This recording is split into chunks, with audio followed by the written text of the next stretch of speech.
All right, guys. What is up? I have T with me today.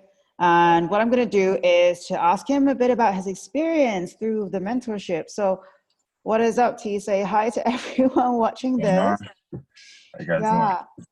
All right. So, let's go through, talk a bit about your experience. So, obviously, you're a student and you've been trying to grow your online business, right? So, Hmm. how was it like, what things were you going through before we started working together in your business and in life and things like that? Right, right. So when I came across Hannah's content, I just graduated from school. I just finished up my degree in engineering. However, I didn't see myself actually using it.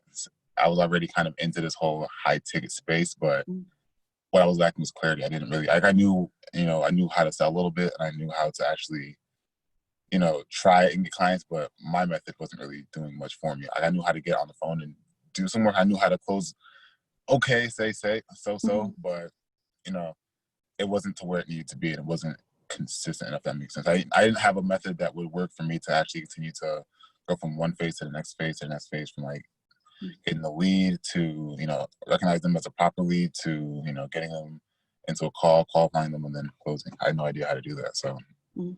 Okay. that's before I kind of met Hannah. Yeah. So you changed your price point, and that's one of the first things that we did, right? Right. So what was, when your pricing was still on the lower side, what was your price point compared to what it is now? Yeah. So it's funny. So when I before I started with her, I was kind of going back and forth between $500 and $750, and I was like, Mm. listen, for all the work I'm putting in, I know this isn't, it's not doing it. It's just not doing it. So once I figured out what real high ticket was, I thought personally, I thought the 750 was like a big one. I'm like, oh shit, if I do this, is this what are they gonna get away from me? Are they not gonna come and rock with my content? But when I started talking to Hannah, we started working with the pricing and the price points. I figured that that's just not gonna do it, and it's not bad to increase the price point. It's not a bad thing to keep it high. Make sure that you don't get scared or try and like go back into your old ways or your lesser self, Mm. and go back to those lower price points that don't really reflect your value. Yeah, for sure. So, right before we started working together, Hmm. what do you feel like was the biggest issue that you had in your business? Because I know you mentioned that you kind of had issues with getting consistent leads and also raising the Hmm. price, right? Right. So it was that, and then it was also, was there one other thing? I know it was the leads, I know it was the prices, and I know it was just honestly just like the captions too. Captions. It was kind of like me Mhm. beforehand. It was just me, just like whatever I felt to write about it is what I wrote. When in Mhm. reality, it could have been something more so, built around changing the way they thought about fitness, changing the way they thought about the process around, investing themselves and not investing per se, but like really tuning into who they truly want to be and why, and where they are right now, and kind of just getting over that, like using my content as a catalyst, like helping push them over. And then with my content, reading the way that their mind shifts, it's like getting them over that hump. And then Yeah. the material, the manifestation of that would be them coming to rock with me, my content, or rock with me, my program, or whatever the case is. That's kind of how I look at it now after. Yeah. So basically, having a better system in general in terms of content creation was another thing, right? Hmm. So, one thing that's super impressive with your background is the fact that you're actually a student or like just recently graduated. And with Hmm. most people in your position, or people who aren't even students, right, Hmm. who are a lot older, they, a common thing that we hear is that they don't have the finances to be able to invest in your business.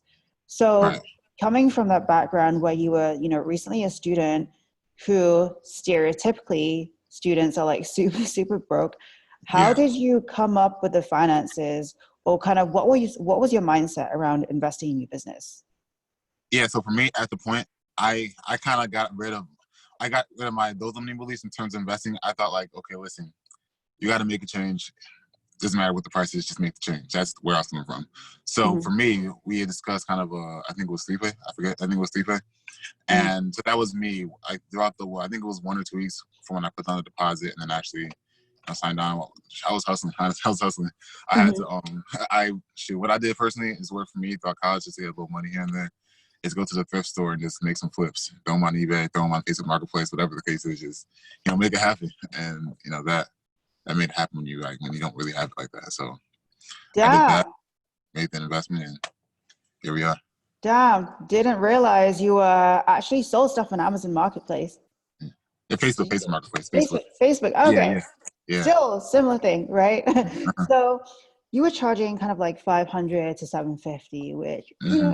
isn't too bad, to be honest. So Hmm. what are your prices now? Right now, I don't go lower than 1,500 the bare minimum. But Mm, I know, so right now, as I'm working, I'm kind of seeing, I'm like looking at my clientele. I'm looking at, I'm getting more and more concrete as to who exactly I'm serving right now, and I know who I can serve. I know what problems I'm good at solving, and I know who exactly would, one, be in a position to invest, and two, be in a position to actually be receptive to the kind of things that I'm offering. So I think that helped a lot, just knowing exactly who you're working with and not just, working with everybody just because, they need help with their fitness. It's not that vein, I should say. It's deeper than that. yeah. Yeah, because we revamped your offer and I think put up your price point to, was it Right. 1200? Mm-hmm. 1200. No, Yeah. say it again. What did we make your price point? 1200, right? 15, 15. 1500. Yeah, yeah. Yeah. So then what were your results like kind of in the first 4 weeks of using the Okay. systems that we taught? Yeah, so I actually got to 5,200 the first 2 weeks Mm, closed. Yeah. So it was 5200 mm-hmm, in the first 2 weeks. 4 weeks. 4 weeks. Yeah, 4 weeks. that's solid. So, I mean, that's super impressive, going from charging 500, 750 to Mm-hmm, actually doubling that on the high end to charging 1500 and mm-hmm. being able to generate $5,200 in the first 4 weeks. So then what are the next steps for you? What are your goals now in business and life? How have things changed? Things that, honestly, like I tried, I don't really, I kind of think as a business, I think of how I can continue to push my limits. That's my ideal Mm, now. That's my ideal mindset now. It's more so like, seeing the target, knowing exactly what it is, and seeing. So actually, so it's like a short-term target and a long-term target. So mm, the way I look at it now is more so I have a short-term target that's kind of aligned with the big target, and I chase the big target by chasing the small targets, if that makes sense. yeah. So I did that, and I reverse engineer everything back to the daily steps, no matter what. So if the day, and I have an upper limit and a lower limit for things I do in a day in terms of outreach, in terms of whatever it is. I have an upper and a lower limit. So as long as I get within that range, even if it wasn't the best, I know that I made steps towards those goals. And even if it didn't feel like it was a good day, it was still a good day, and I can still be content with myself and still feel fulfilled. So enough of those days, strung together day by day by day by day, you're gonna Mm, get there eventually. So I yeah. don't really stress out too much anymore now. I just, make sure I do what I got to do daily, and when things pan out, when they come, I can't force it. I just play my cards in my hand and go from there. Yeah, absolutely. So you've gone from being kind of recent graduated student, Yeah, someone who wanted to do online fitness coaching, yeah, charging, $500 to hmm, someone who's been able to actually have the systems in place to hmm, pull in 4 figures a month, right? right. So what are for anyone who's kind of on the fence or they're kind of scared, Hmm. what is your biggest piece of advice that you can give them?